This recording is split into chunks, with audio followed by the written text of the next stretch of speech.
நம்ம சின்ன சின்ன பாத்திரத்துல சில பேர் சமைப்போம். வீட்டுல 4 பேர் இருந்தா சொந்தக்காரன் வரும்போது தான் பெரிய எங்க இருந்துச்சு அது ஸ்டோர் பண்ணி வச்சிருந்தீங்க. நம்ம மிடில் கிளாஸ் குடும்பங்கள் எல்லாம் நம்ம எல்லாம் ஸ்டீல் தட்டுல சாப்பிடுவோம்.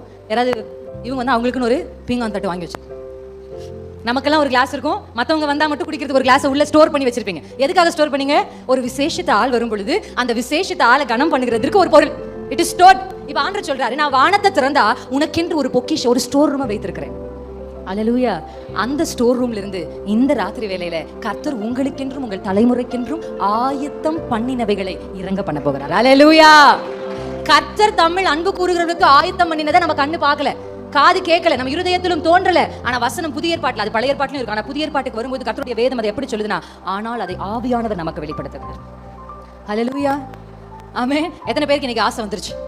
வானம் திறக்கப்படணும், அந்த ஸ்டோர் ரூம் ஓபன் ஆயிரணும், விசேஷித்த ஆள் நாங்க வந்திருக்கிறோம் ஆண்டவரே.